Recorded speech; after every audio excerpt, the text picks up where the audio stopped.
Farmers Insurance, and the return of Brooks Koepka. And it's a big deal.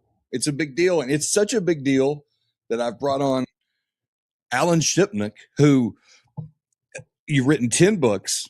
You've been published by everywhere that matters. You are connected as much as anybody. I've just got to ask you, Alan, 5 years ago, is this the way you imagined things going? 4 years ago, when LIV first started, we first started hearing rumblings about LIV, did you see it being in this position now?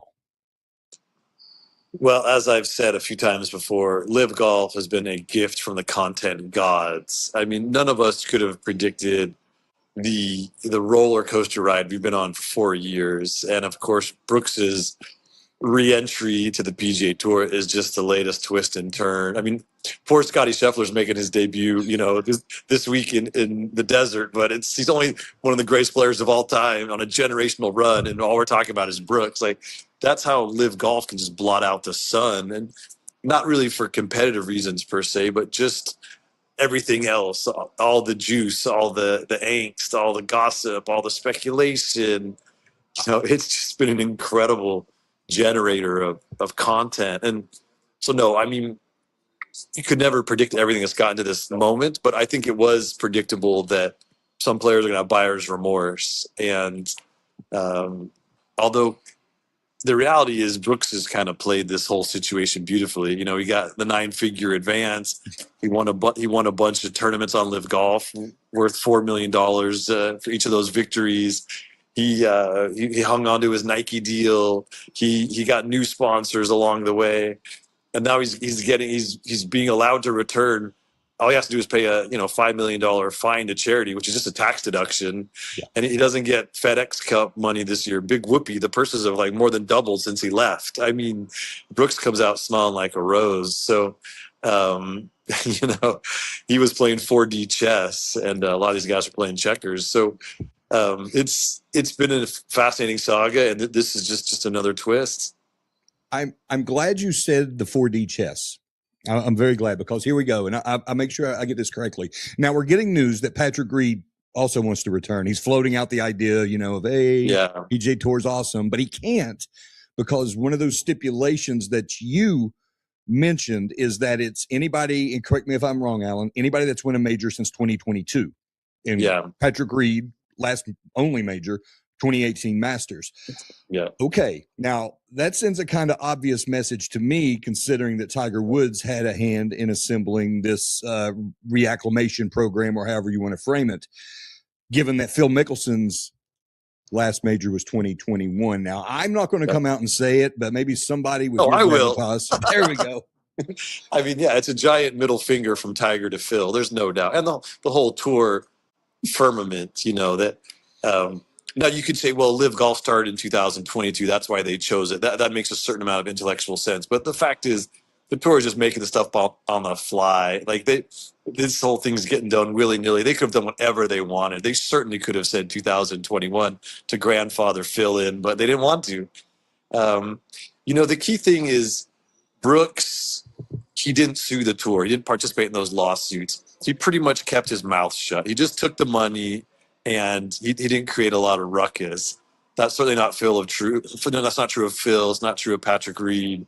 Some of these other folks. So there's a lot of revenge. And you mentioned Tiger. I mean, he's become a very important player behind the scenes for the tour. He chairs this future competitions committee, which had to sign off on all of this. And so, this is just the latest development in this, Cold War that's gone on for more than 3 decades between Tiger and Phil. And I mean, I respect the pettiness by Tiger. It's actually quite delicious. So, it's kind of, as the kids say, FAFO. I mean, Phil farted around, and now he's finding out. When you create that much mess, you're not necessarily going to get welcome back. And I think DJ could have come back. That they would have, if he had signaled he wanted it. They might have found a way to grandfather him somehow. Because again, no one was really mad at DJ, but the Phils, the Taylor Gooches, the Ian Poulters, those guys talked so much trash, and they were so problematic. The tour will do everything they can to keep them out. even as they swing the door open for other players. Do you feel that Phil has almost been martyred in all this, though, because he was the loudest voice initially, and you had that fantastic book that really started laying everything out a few years ago. But it seems to me that there's a lot of guys on tour now. The tour's been reconstructed. We have the signature events now, massive purses, this, that, and the other. And it all goes back to Phil basically nailing himself to a cross. Would you say that's a safe assessment? And that's how he views himself? That's how he views himself. I'm not sure the rest of us are ready to put him in the pantheon with Jesus Christ as far as martyrs go. But, you know, on the merits, Phil was right about a lot of things. I mean, his two big talking points to me in the book that kind of blew the lid off this and ever since is that the players needed to have more say in their governance, and they needed to be paid more of what their market worth was. And both those things have happened. I mean, the tour has completely blown itself up structurally and put the players in charge. And everyone in golf is making a lot more money than they certainly deserve based on, you know, if you look at, I mean, Rory McIlroy actually said this a couple of years ago. Like, we have guys who are getting paid like NFL quarterbacks, but we attract, you know, 1/50th of the audience. Like, it doesn't, you can make the case that pro golfers are now the most overrated athletes on the entire planet based on the eyeballs they produce and the energy they create on social and a lot of different metrics. But, you know, Phil was vindicated in the changes that have followed on the PGA Tour. But the duplicity he showed in helping LIV Golf get established behind the scenes, and the way he was working both sides of the street, and just his personal manner, nobody really wants to give him the credit he probably deserves because of just Phil's ego and all the stuff that comes with it. So I don't know if he'll ever be properly celebrated like, you know, Curt Flood was in baseball. I mean, that Phil wanted to be a similar agent of change. You know, Curt Flood ushered in free agency, changed sports. I think Phil wanted to be thought of in the same sentence, but people don't want to give him that credit, even though he arguably has earned it. You know, we could play Freud here on this. You're going down a really interesting rabbit hole now, that if that was really Phil's desire, that was one of his goals. Again, that goes back to his rivalry with Tiger, one of the most influential athletes we've ever seen, athletically, culturally, you name it. And this was Phil's opportunity to be an agent of change, but he couldn't, you know, he doesn't get the credit for it. Yeah, no doubt. I mean, and that's also one of the reasons why I think, I mean, the offer has to be good enough, but I think Bryson's more likely to stay than to leave LIV Golf, because like Phil, he wants to be this contrarian. He doesn't want to be following in Brooks's shadow and getting Brooks's sloppy seconds. Like, you know, they have their own little rivalry. And I think, and Phil's been a mentor to Bryson, and being an iconoclast is very important to their self-identity for both of them. And so even if Phil was given a pathway back to the tour, I don't think he would take it, because that would be some sort of admission of defeat. And, you know, Bryson may ultimately come to the same conclusion. So, you know, I think Rahm would like to get back for competitive reasons. Cam Smith has already said he's not interested. So even with these pathways they've created, they got Brooks. Whether they'll get Rahm, or if the financial price is too high, we'll see. But guys may stay on LIV for very selfish and idiosyncratic reasons. You know, it's almost a shame, and that I'm going to put a pin in this, because I would have tuned in for a Champions Tour with Tiger and Phil. Of course, I would have run that back and checked that out. Alan, before I let you go, and this has been a fantastic conversation, I hope we can do it again sometime. I've got to ask you about your upcoming book, though. Rory drops April 7th, and you know, I was at Augusta last year. What I saw was incredible theater. And I came away thinking this, does he have the wherewithal now to be great again? Because I can't imagine how exhausting it was for him to have these goals, the winning the Masters, but larger than that, the career Grand Slam, the only European to do it. How that must have just grated on him and wore him down. And also the LIV thing. I mean, he aged like a U.S. president during the LIV PGA Tour battle. And my column coming out of that was, we're either going to see what unchecked greatness can really accomplish when there are no more burdens, because he did everything he was expected to do, as opposed to Tiger, who we never really saw fully formed. Or will Rory say, I don't have it in me anymore. I can't. I don't want to go through that hell again. What was your biggest takeaway researching this book? Yeah. Well, we certainly had that swoon post Augusta for a few months where he was in this weird headspace and he was kind of grumpy and it seemed like he mailed it into the PGA and at the US Open. But, the Irish Open brought him back. That was one of the, probably the greatest performances of the year, eagling the 72nd hole, winning his national Open for the first time in 9 years. And the emotion that poured out of him, and then he just rode that wave into Bethpage, where he was a towering figure, and of course, then he won the race to Dubai. Like, so the back half of his season was tremendous, and this is a nugget from the book. How deep is Rory's ambition, and what is he really chasing? And so Padraig Harrington, who was at Rory's wedding, said, on Rory's wedding night, after he'd had a few glasses of wine, Padraig asked him, like, what is his real dream? Like, what's the number of major championships he wants? And Rory said 9. And, that's like the deep down thing. And that would probably make him, when you run all the other numbers, one of the top 5 greatest golfers of all time. He would zoom past Arnold Palmer and Sam Snead and Tom Watson and Gary Player. And when you add up the success he's had on both sides of the Atlantic, he's won Race to Dubai 6 times. He's won 3 FedEx Cups. He's won Players Championships. He's got the career grand stuff. If he picks off 4 more majors, he goes down as on the Mount Rushmore of golfers all time. And so now he's got to get there. It's a steep climb, but like you said, the burden's been mostly lifted. He's playing with house money. I think. And he just played great in season opener in Dubai. Like I think there's a lot of big victories in front of Rory McIlroy, and I think he's not done putting his stamp on the game. So he's still trying his hardest. He's still doing everything he can in the gym and with his swing and with his business life. To keep that, it was very successful and profitable, but it's contained. And like golf remains his number one focus. And so, the last year and a half, he had to play this whole marital drama. Yeah. Separated, all the stuff that came with that. Like him and his wife appear to have never been more solid than they are now. And he's got the green jacket. They can never take that away from him. So I think we're going to see an incredible burst from Rory here in the next 5 years, and it's going to be fun to watch. Alan, it's been a fantastic conversation. I don't know if you had Phil being compared to Jesus on your bingo card when you woke up this morning, but you no. Go ahead and cross that one off, brother. Yeah, more like Judas, right? It's like I'm not a biblical historian, but I think that might be a better comparison. I think it's more like that movie Holy Moses, where Dudley Moore Moore thought he was the chosen. Anyway, Alan, I appreciate your time, man, and this connection. Thanks for having me. Always a pleasure. Take care, Scott. All righty, it's Alan Shipnuck.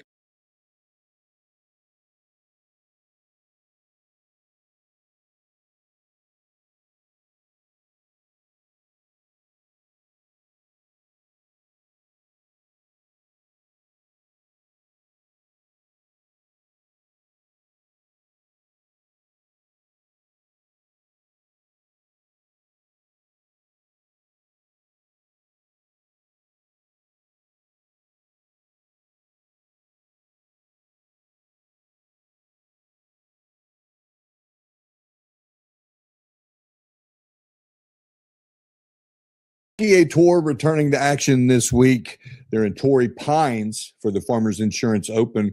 And any other planet, any other sport, the big story would be Scotty Scheffler just continuing to do otherworldly things. But instead, the big story is the prodigal son returning to the PGA Tour, Brooks Koepka. And Brooks met with the media on Tuesday, about 25 minutes, almost 30 minutes.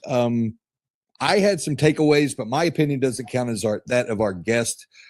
It's our friend Rex Hoggard of the Golf Channel. And Rex, you were on site for Brooks's press conference, his welcome back press conference. I actually heard you ask a couple of questions. Good on you. What was your biggest takeaway from everything he said? That he was contrite. And we all know the background. And for those who don't, Brooks Koepka in 2022 decided to go to LIV Golf. He spent 3.5 seasons over there, and with that came a penalty. And the players who left the PGA Tour to go over there, they knew all along that it was It's not going to be a warm welcome back if and when they did want to come back to the PGA Tour. And in Brooks's case, it is a bit of a warm welcome. Don't get me wrong. He's just waltzing back with his cake and eating it too, as a lot of people want to say. It's going to have a financial impact right off the top. He had to make $1 million donation to a charity from his pocket. He can't get any FedEx Cup bonus this year. He doesn't get any player equity. All told, it could cost him $50 million deciding to come back. And that's not even counting what he's going to lose from his contract. He got out of his last year in his contract with LIV Golf in 2026. So it's going to have an impact on him. And I will say, as a product, Brooks Koepka returning to the PGA Tour is good for the product. He is one of the most popular players in the game. He's a 5-time major winner. When he shows up, people pay attention. This week being a perfect example. ESPN has not broadcast a regular PGA Tour event, non-major, regular PGA Tour event in almost 2 decades on linear TV. They're doing it this year on Thursday and Friday because only Brooks is in the field. So you see the impact right off the top. And I will say the one thing that stood out from the press conference going in, the one thing I felt like Brooks needed to accomplish was he needed to be a little contrite. He needed to just put it out there for the world. Look, I made this decision. It wasn't best for me. I wanted to come back. I got my hand slapped, and I'm happy to be back. And that's exactly what he did. And that was a little amazing to me because you spend enough time around Brooks. Contrite's not in his wheelhouse. That wasn't a tool in the bag. Of his 14 clubs, that wasn't one of them. So that's probably the part that impressed me the most. And yet he still said he regrets nothing he's ever done. He made that loud and clear. He literally said those words at one point. But that was my question. That was my question. That was your question. That was your question. I'm stopping short of saying he was humble, but I do think he's contrite. And we don't know everybody's backstory. We don't. But we know a few things have happened in Brooks's personal life that has given him an epiphany or an awakening or this new direction. What can you tell us, though, that brought us to this point? I believe he had an issue with maybe his wife had an issue, something of that nature. Obviously, that had a huge impact on him. Is there anything else? Well, and this goes to the question that I asked. I did not ask him if he had any regrets. I don't think that would have been a fair question. I asked him if I could teleport you back to 2022, would you make any different decisions? And he was really quick hitting me with, I don't have any regrets, which shows you, even though he was right, the Brooks DNA is still on the inside. He is still one of the guys on tour who likes to walk around with his chest out. That's his MO. I'm not even saying that as a bad way. Like, he loves to prove to the world that I am a self-made wolf and everyone else is sheep. And he did it really well for the better part of a decade. I will say he made it clear, and like this is him walking a very fine line and doing it well, that this was about what was best for him and his family. This didn't necessarily, he didn't make it professional. He didn't make it personal, at least towards LIV Golf, and he was given a couple opportunities to do that. He just said at this point in his life, it would be better for him to be on the PGA Tour. And he did allude to a lot of things going on in his personal life that impacted this decision. Along those lines, I found it fascinating that the conversation with Brooks and his family started in September. And the very first phone call he made wasn't to Brian Rowlett, the CEO of the PGA Tour, wasn't to Jay Monahan, the commissioner of the PGA Tour. It was to Tiger Woods. Of course it would be to Tiger Woods. Yeah, we know who pulls the strings, who's making it happen. And that's why they have the 4-year window for having won a major in order to be reinstated instead of a 5-year window. And we've discussed that on this little podcast many times. Rex, I'm wondering this. You're out on the tour. You're dealing with these guys on a week-to-week basis. What are they saying on the range? And you don't have to necessarily name names, but what is the consensus among the rank-and-file golfers about allowing a Brooks Koepka to come back and creating portals for the likes of Jon Rahm, Cam Smith, Bryson DeChambeau? I made you wait. Apologies for making you wait so long. Because I was trying to wait out a player that's in the field this week. Good player, won on the PGA Tour before, didn't exactly have the best status coming into this year, and wanted to play this event. Because of this policy, this very narrow, very limited policy the PGA Tour created, just not for Brooks Koepka, but you mentioned the 3 other players on LIV, it's Cam Smith, it's Bryson DeChambeau, and Jon Rahm. Because they were worried about the impact they could have on fields, instead of taking a spot for someone in the field here, let's say at the Farmers Insurance Open, if they're playing the first 2 rounds in threesomes, the tour essentially expanded the field by 3. So not only did no one lose a spot in the field, 2 players were added to the field. And one of those players was Lonto Griffin. And it was a fascinating conversation with him because he was actually on the pack, not last year, but the year before. And he told me that these conversations started about the midsummer time, where if a player wants to come back from LIV to the PGA Tour, what would it look like? And this was one of the safeguards that they built in. And because of the safeguards and because of how the word I used was savvy with this policy and what Brian Rollup and the PGA Tour were able to do, by and large, I can't find anybody on that range behind me that'll tell me that it was a bad move, at least when it comes to Brooks. Now, I've had some other conversations the last 24 hours on Patrick Reed potentially coming back. That's a whole different scenario, and he's not in the conversation. But when it comes to Brooks, as a singular event, I think you saw the video. One of them gave him a hug on the neck when they saw each other. I think by and large, the players on tour realize that he's good for the product. And if it's good for the product, that means it's good for everybody. Well, and it's not Brooks Koepka per se. It's the spot that he would occupy. And as long as there are more spots, these guys are good to go. All they want is an opportunity to go out, take on the course themselves. They're not playing Brooks Koepka. They're playing Torrey Pines. They're playing La Quinta. They're playing Harbor Town. So that it's not the player per se, even though it makes it exponentially more difficult when you have quality players in the field, but it all comes down to them performing more than anything else. Rex, just a couple more minutes, please. What will be Brooks Koepka's biggest challenge when it comes to getting reacclimated to the PGA Tour? I know he's played in majors since going off the LIV, but he's not played in a regular tour event since 2022. What's he going to have to adjust to? What has changed over that time that he's going to have to adapt?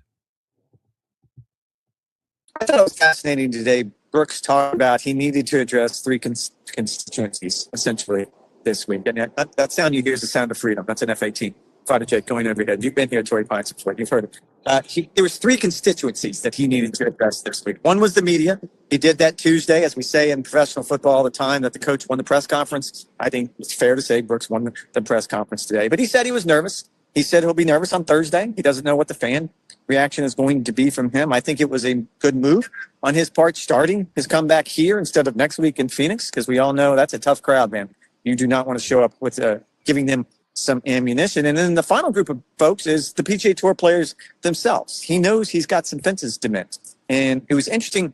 He was nervous talking to the media. He's nervous about what Thursday might be like with the fans. But when we asked him about talking with the players about maybe some things he could have done differently, he said he's looking forward to those conversations. So I think he's done a good job of figuring out the pathway back for him personally, how he can make this work.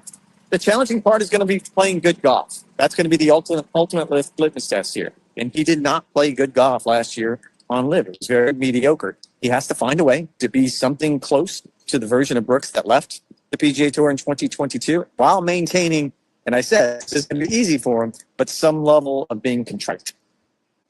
Rex, I'm not going to keep you. There are 100 different topics I'd like to discuss with you. I'm not going to do it. I'm sure you have a massage or something you have to get to. But my last question, who are your picks for this week? Who are you feeling good about? Give me a name we know, maybe a name we don't. Well, Scotty Scheffler would be at the top of my list. Oh, sorry. Scotty's not in the field. I'm totally kidding. That was totally a joke. I know he's not in the field. I think there's a couple names that are standing out to me. One player I just saw, he was getting a lunch. Will Zalatoris is a fascinating case study for me. If you go back to last week, I think we did a good job on Golf Channel of sort of breaking down how different his swing is now versus this most recent back surgery that he went through. We all know the talent he has, but with the swing that he had and the big reverse C and all the pressure he was putting on his back, it was going to really limit his career. He's done a really good job of finding a different way to swing that's going to save his back. I'm really curious to see how that would play out, really not just this week, over the next couple of weeks, but probably the name that I think would stand out to me is Xander Schauffele. I mean, this is a hometown event for him. We all know the tree that he sat in when Tiger Woods won the 2008 U.S. Open here at Torrey Pines. He was just a kid, and I think that would mean the world to him. And I think Xander's due for a bounce back here. All right. He is Rex Hoggard of the Golf Channel, off doing Rex Hoggard things. Rex, appreciate your time. And there he is. Yes, of course, Rex Hoggard, one of the senior writers for the Golf Channel and long-time veteran sports writer. Love his thoughts. Appreciate him, and also Alan Shipnuck coming on the Scott Hamilton show on FanStream Sports. Happy that we can share that with you guys here on From the Rough. Scott's going to be bringing us a lot of content that we will be sharing with you from his show, and then he will be also coming on our show to help host and do some segments with me and Johnny a little bit, as he will be inside the ropes at some of our tournaments that we will be covering for you this year. Let's take a quick break right here on FanStream Sports. Come back on the other side, talk about some of the other players who are at Torrey Pines for the Farmers Insurance Open, not named Brooks Koepka. Talk about some of the players, some of the odds, how the course is filling out this week. And then also we'll get into some LPGA and some Korn Ferry as well. You heard both Rex Hoggard and Alan Shipnuck mention Patrick Reed. We've had some news since those interviews were recorded, as Patrick Reed also returning to the PGA Tour in a much more complicated fashion than Brooks Koepka. But we'll talk about it on the other side. We are From the Rough right here on FanStream Sports, brought to you as always by Orion Golf at oriongolf.com. They're the masters of golf facilities management. If you need help with, I don't know, if you run a could be a golf course, it could be a muni, it could be a country club, it might even be just a driving range. Anything golf related, they can help you with so many factors of your business. They can help you with your staffing, with your events, with your facilities management. They can help you with your F&B, all of it. They can help you at Orion Golf, oriongolf.com. Let them know Tim and Johnny at From the Rough sent you.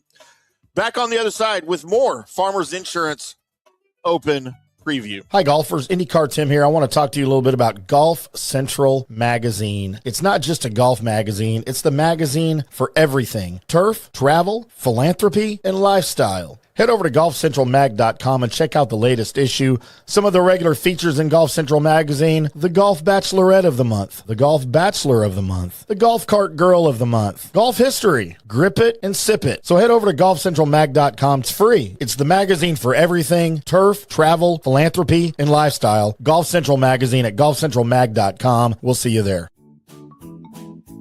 Sports fans, it's time to gear up. Head to fanstreamsports.com and check out our brand new merchandise store. We're talking bold t-shirts, 3/4 zips, hoodies, hats, mugs, and more. Everything you need to rep your favorite shows and your favorite crew. Whether you're rolling with the J.P. Peterson Show in Tampa Bay, From the Rough in Dallas, the Tim May Show featuring Clay Hall, or the Jeff Thidoff Show in Ohio, or any of our FanStream Sports original programming, we've got the perfect look for game day and every day. So don't wait. fanstreamsports.com. Click merch and grab your gear now. Wear the stream, live the stream, fanstreamsports.com. Hey folks, let me tell you about Bay Area Modern Medical Center, a very different kind of approach to primary care. Personalized preventative medicine, not a one-pill-fits-all mentality. Christopher Lugo and his experienced medical staff are proactive in looking at issues before they become a problem, encouraging a healthy lifestyle with proper diet, supplements, and exercise to optimize your active lifestyle. Rather than the impersonal, rushed approach, you will be the only patient and will have our full attention. That's new. Getting old is inevitable, but feeling and looking old is avoidable. Bay Area Modern Medical Centers are experts in anti-aging regenerative medicine that optimizes your body's performance in many areas. So call for an appointment to get started on a journey back to full health and a happy life with a new, modern way of healthcare. Call 844-977-3477 or go to BAMMC.com. That's 844-977-3477 or BAMMC.com. Today's show is brought to you by Tom's Town, a premier craft distillery based in Kansas City, Missouri. Discover their award-winning lineup, including double oaked bourbon, botanical gin, and double grain vodka, named the best craft vodka by the readers of USA Today. Available for online delivery in 40 states. Visit toms-town.com or their Kansas City distillery to explore more. Elevate your game with Tom's Town, where history meets innovation. Please enjoy responsibly. Orion Golf Management Solutions. Orion Management Solutions has tailored its service packages just like it tailors its approach to customers. Some owners need more supervision, while others need periodic assessment of their short-term and long-term strategies and programs. Orion can be called in to develop a business plan with the existing staff, or we can assist with the daily management of a facility or event. Either way, we make sure the client is satisfied and understands the direction the facility needs to go in order to achieve the owner's goals. Orion Management Solutions can help with owner assistance service solutions, daily course management, business plan development, monthly operations, or as-needed consulting services. Whatever your need, Orion Golf Management Solutions can help. Check out oriongolf.com. Let's go. right now. Back to the show on FanStream Sports.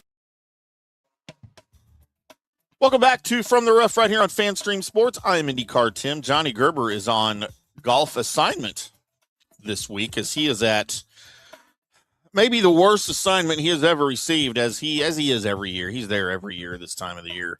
Out at Pebble Beach, helping organize / get ready for what's headed out there, especially what's going on there this week as, of course, they've got, tournaments happening.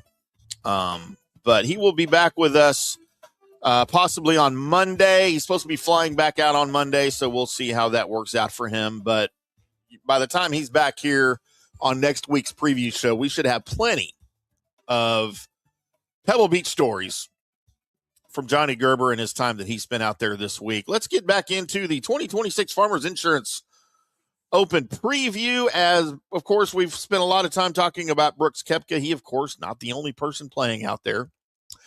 While he, of course, starts to ease back into a normal playing schedule, you've got guys like Xander Schauffele, Cameron Young.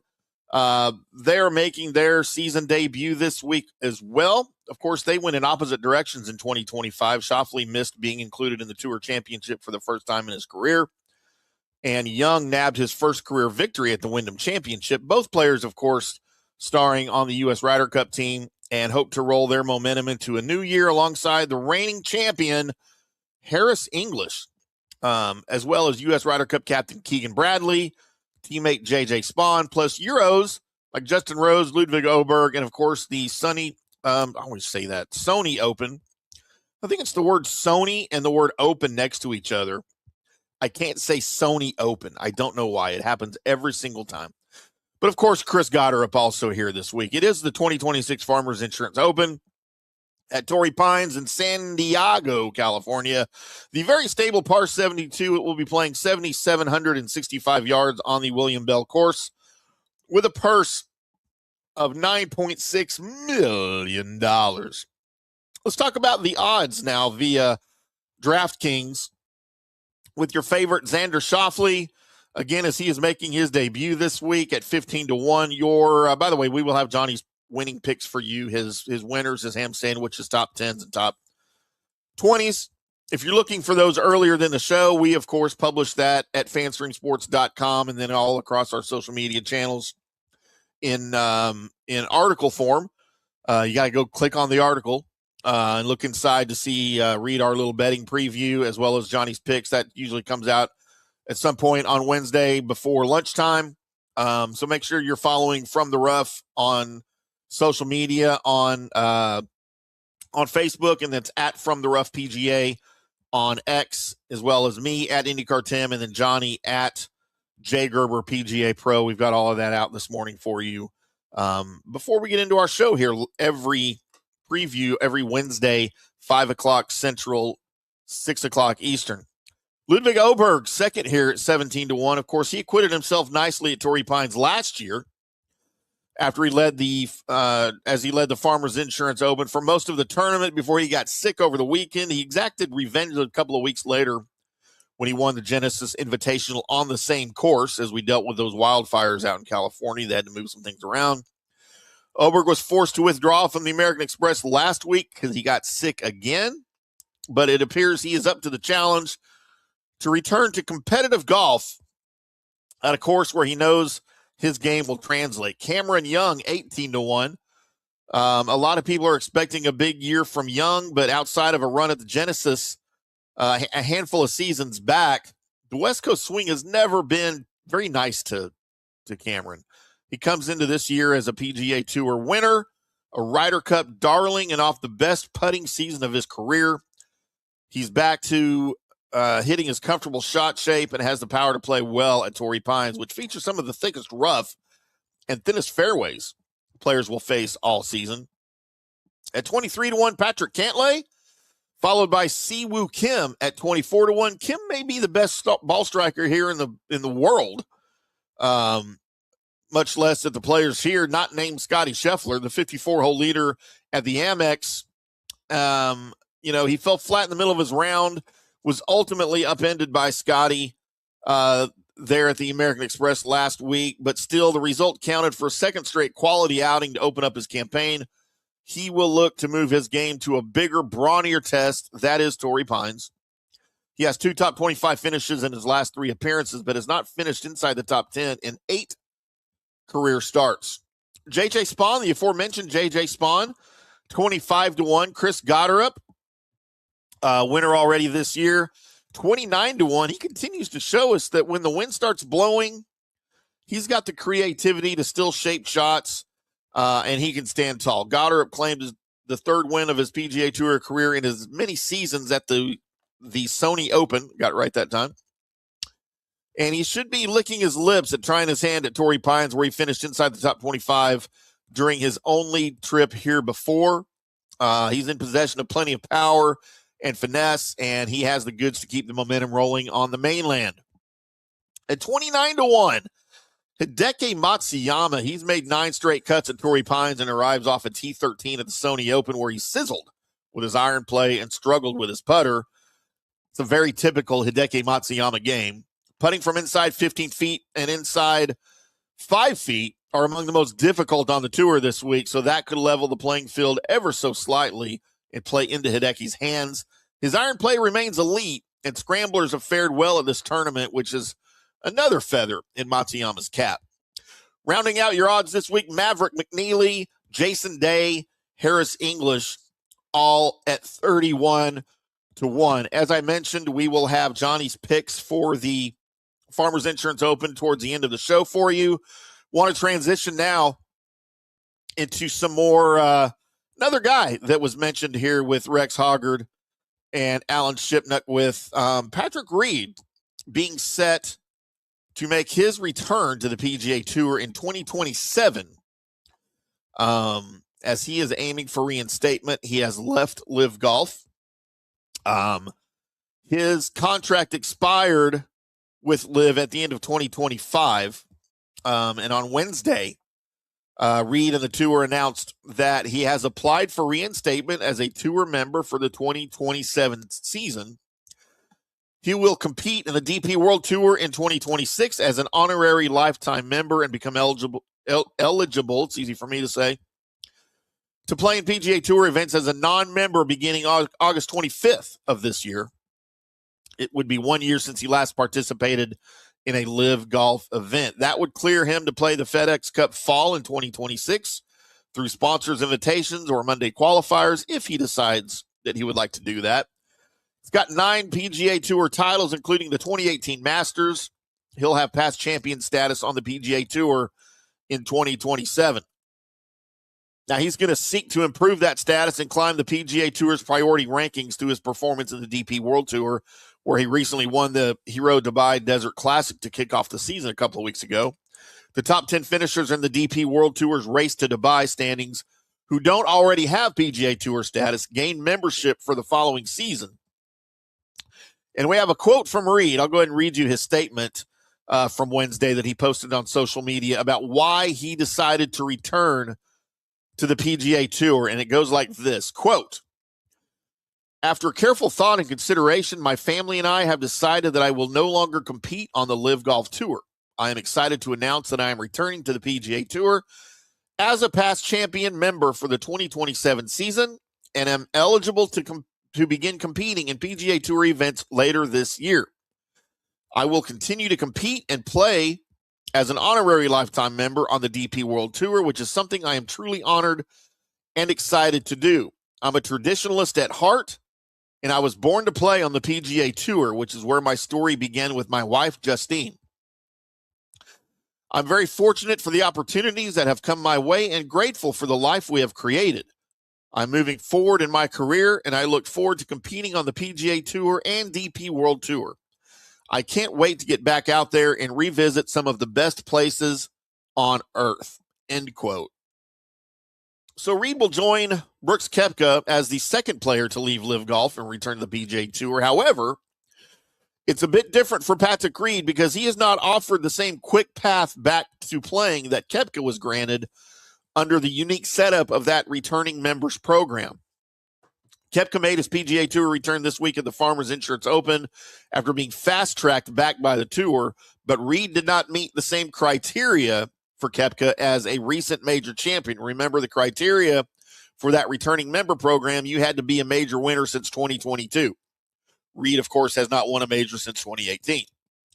However, the PGA Tour did note that Reed's reinstatement for 2027 is allowed because he resigned his membership in 2022 prior to leaving for LIV Golf. Therefore, he did not violate any PGA Tour regulations. He will remain ineligible for participation in the player equity program through 2030 as part of the conditions of his return, much like Koepka. So we will, I guess, however you feel about Patrick Reed, we'll be monitoring his play overseas in the DP World Tour. And of course, part of From the Rough's expanded coverage for 2026, we will be making notes and covering the DP World Tour throughout this season, along with our expanded coverage of the Champions Tour, the Korn Ferry Tour, and of course the LPGA. So you'll probably be hearing some Patrick Reed coverage to follow up how he's doing over there before, he didn't say, although he'll be eligible in August to play some tour events, he did not say that he would. So, we don't know. I'm sure he'll make an announcement the closer we get to August. Maybe he'll participate in that FedEx Cup fall as he will be eligible to do so. Or we may not see him until the 2027 season. We'll just see how things go with Patrick. All right, let's transition a little bit, boys and girls, into the Korn Ferry as the Panama Championship is upon us. It's the third event of the 25-event schedule and the first of 5 events to be contested in Latin America. This marks the 22nd playing of the Panama Championship, with the Club de Golf de Panama, I'm sure I butchered the accent on that, having hosted every iteration of the event since its inaugural playing in 2004.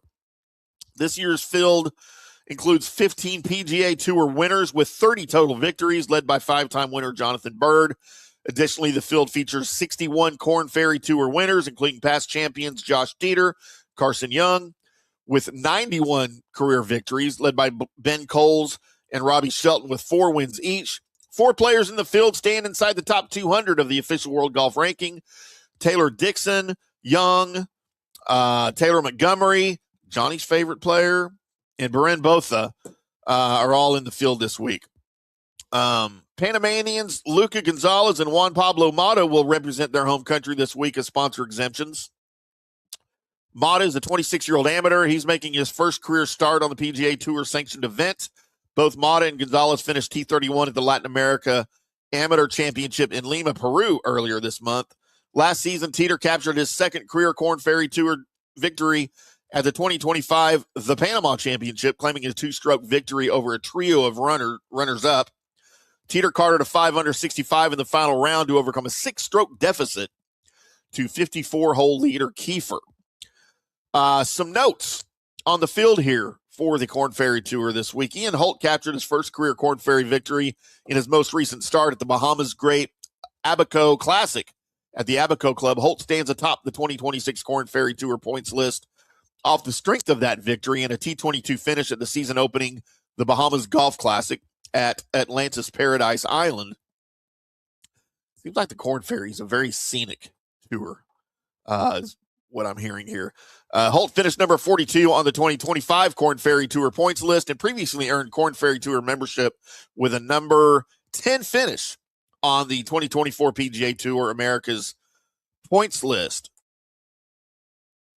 Defending champion Josh Teeter is one of 2 past champions in the week's field. Teeter's victory last season marked the second of his career on the Korn Ferry Tour, his first since the 2009 Utah Championship, and propelled him to a number 25 finish on the 2025 Korn Ferry points list.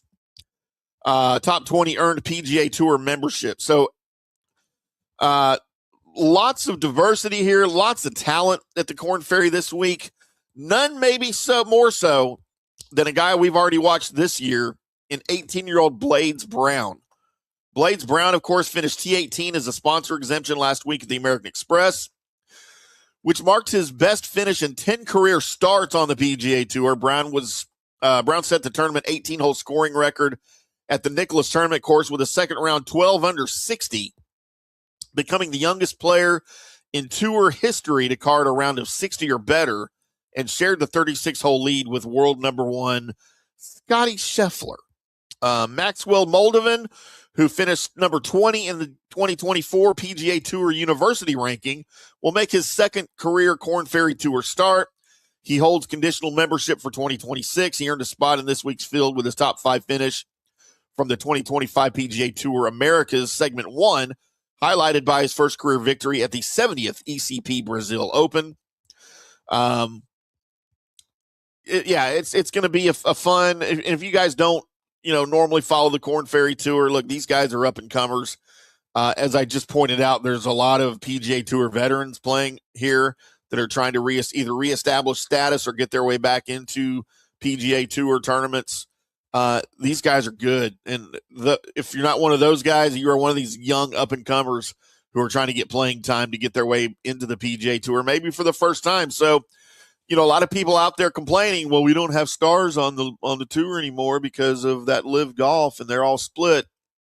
This is where your featured stars are coming from, boys and girls. And this is where you want to start paying attention and put some of your golf. Look, and if you don't want to watch the tournament, I get, time constraints. We don't have a lot of time. Follow up with it online. Follow up with us and listen to the podcast. Watch the video on our YouTube channel, or just, the podcast goes out wherever you get your podcast, or at fanstreamsports.com. We will help you follow along with some of these guys. So these are names that you will recognize in the future on the PGA Tour.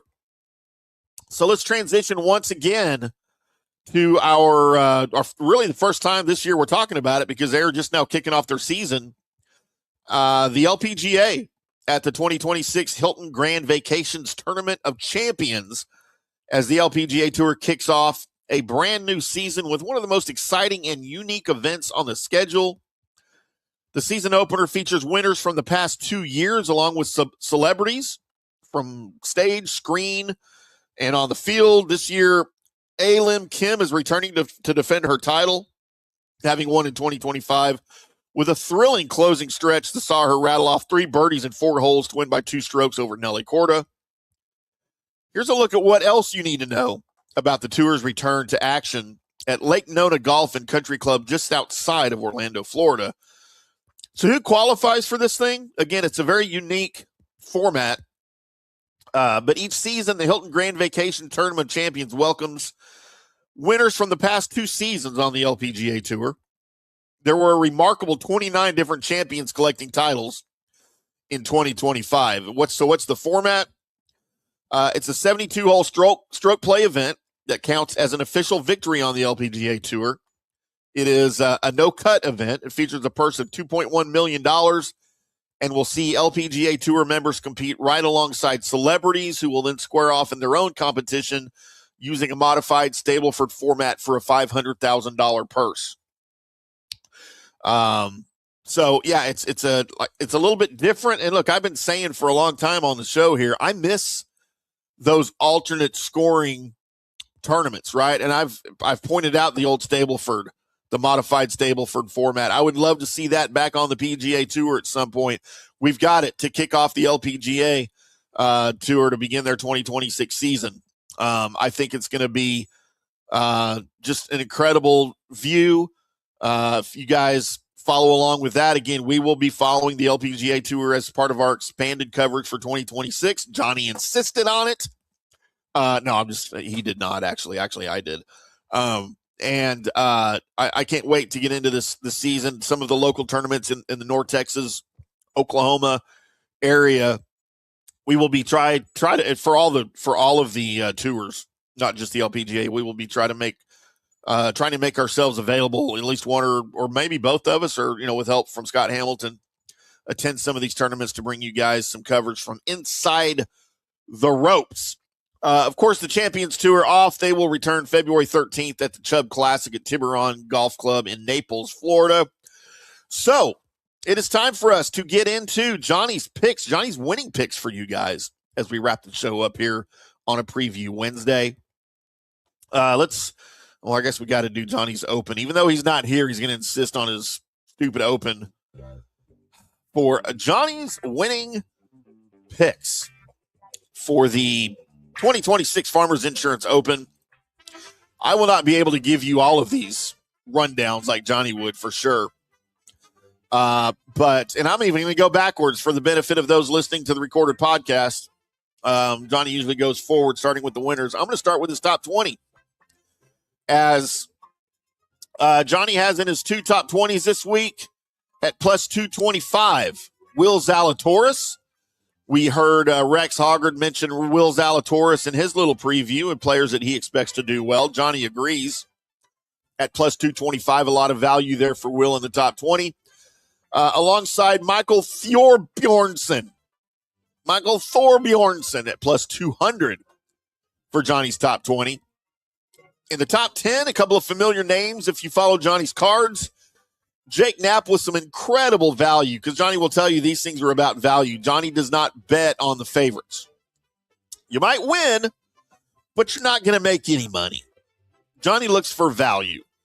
Jake Knapp at plus 400 for a top 10 is tremendous value, as is Jason Day in the top 10 at plus 355. Hope you're booking these bets because these are incredible. Again, you want value? Johnny's ham sandwich is what he calls his long shot, and I'm still trying to get him to change that to bologna because I think bologna sandwiches are worse than ham sandwiches. Johnny thinks ham sandwiches are for poor people. That's why he calls his long shots that. I eat ham sandwiches every day. That's my absolute favorite lunch meat. And I actually like bologna too. So I really don't know. Maybe we need to go with like olive loaf or something for the long shot. I don't know. Johnny has Sammy Valimaki at 150 to 1. Again, tremendous value for his long shot, his ham sandwich. And then finally, boys and girls, your winners. We are going with, drum roll, please. Taylor Pendrith, 36 to 1. Hideki Matsuyama, another familiar name on Johnny's cards, at 30 to 1. And one of the lowest odds picks I will ever see Johnny pick. He doesn't normally go this low, again, for the value, but Johnny really likes Cam Young at 20 to 1. So again, your winners, 20 to 1, Cam Young, Hideki Matsuyama, 30 to 1, Taylor Pendrith, 36 to 1. Your ham sandwich winner, Sammy Valimaki at 150 to 1. Your top 10s, Jason Day plus 355, Jake Knapp at plus 400. And your top 20, Michael Thorbjornsen at plus 200, Will Zalatoris at plus 225. Those are Johnny's winning picks for the 2026 Farmers Insurance Open. Look, I appreciate you guys sitting with me here for the past hour or so as we preview all of these things. It's a lot of information to try to get into cover by myself when Johnny's here. Obviously, we go into a lot more depth. I'm able to concentrate on certain aspects of certain tournaments and certain people. It's a lot of information here across 3, sometimes 4 tours to do the entire preview by myself. I really appreciate you guys sitting with through all of this with me here.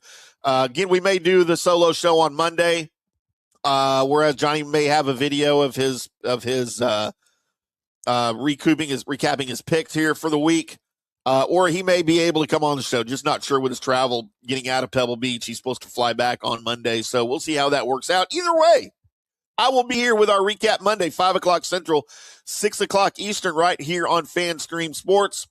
Once again, boys and girls, I'm IndyCarTim. It is From the Rough on FanStreamSports.com. Make sure you head to FanStreamSports.com. Check out our merch store, by the way. Get you some of these great T-shirts, some of our hats. We've got the great 20-ounce tumblers.